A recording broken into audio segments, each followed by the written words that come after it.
జకరియా గ్రంథం 14వ అధ్యాయం. ఇదిగో యెహోవా దినము వచ్చుచున్నది, అందు మీ వద్ద దోచబడిన సొమ్ము పట్టణములోనే విభాగింపబడును.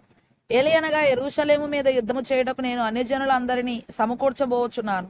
పట్టణము పట్టబడును, ఇండ్లు కొల్లపెట్టబడును, స్త్రీలు చెరపబడుదురు, పట్టణములో సగం మంది చెరపట్టబడిపోవుదురు.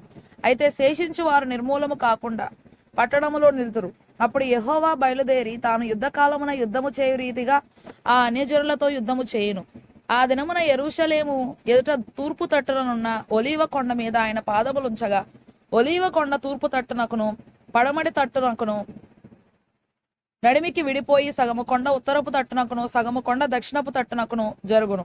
కనుక విశాలమైన లోయ ఒకటి ఏర్పడును. కొండల మధ్య కనబడు లోయ ఆజీలు వరకు సాగగా మీరు ఆ కొండ లోయలోనికి పారిపోవుదురు. యూదారాజైన ఉజ్జియా దినములలో కలిగిన భూకంపమునకు మీరు భయపడి పారిపోయినట్లు మీరు పారిపోవుదురు. అప్పుడు నీతో కూడా పరిశుద్ధులందరూ వచ్చెదరు. నా దేవుడైన యెహోవా ప్రత్యక్షమగును. యెహోవా ఆ దినమున ప్రకాశమానమగునవి సంకుచితములు కాగా వెలుగు లేకపోవును. ఆ దినము ప్రత్యేకమైనదిగా ఉండను. అది యెహోవాకు తెలియబడిన దినము. పగలు కాదు, రాత్రి కాదు, అస్తమయ కాలమున వెలుతురు కలుగును. ఆ దినమున జీవజలములు యెరూషలేములో నుండి పారే సగము తూర్పు సముద్రమునకును సగము పడమటి సముద్రమునకును దిగును. వేసవి కాలమందును చలికాలమందును అలాగుననే జరుగును. యెహోవా సర్వలోకమునకు రాజయ్యుండును. ఆ దినమున యెహోవా ఒక్కడే అనియు ఆయనకు పేరు ఒకటే అనియు తెలియబడును.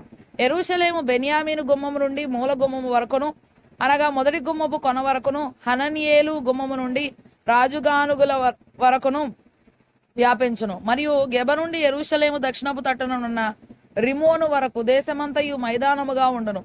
పట్టణము ఎత్తుగా కనబడును, జనులు అక్కడ నివసింతురు, శాపము ఇకను కలగదు. యెరూషలేము నివాసులు నిర్భయముగా నివసింతురు. మరియు యెహోవా తెగుళ్లు పుట్టించి యెరూషలేము మీద యుద్ధము చేసిన జనులను అందరినీ ఇలాగున మొత్తును. వారు నిలిచి ఉన్న పాటుననే వారి దేహములు కుళ్ళిపోవును.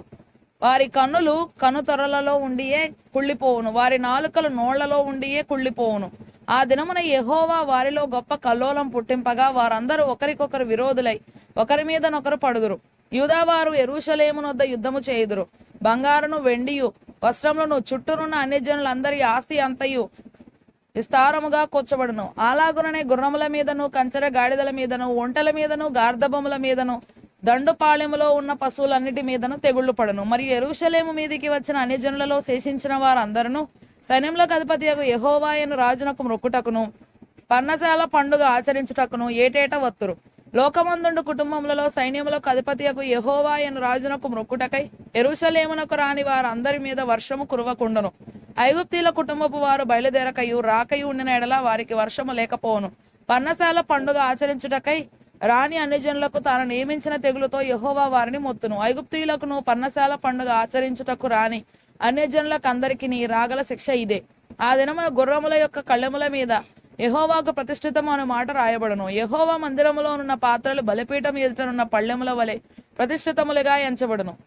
యెరూషలేమునందును యూదాదేశమందును ఉన్న పాత్రలన్నీ సైన్యములకు అధిపతియగు యెహోవాకు ప్రతిష్ఠితములగును. బలి పశువులను వధించు వారందరూ వాటిలో కావలసిన వాటిని తీసుకొని వాటిలో వండుకొందురు. ఆ దినమున కనానీయుడు వర్తకుడు ఇకను సైన్యములకు అధిపతియగు యెహోవా మందిరములో ఉండడు.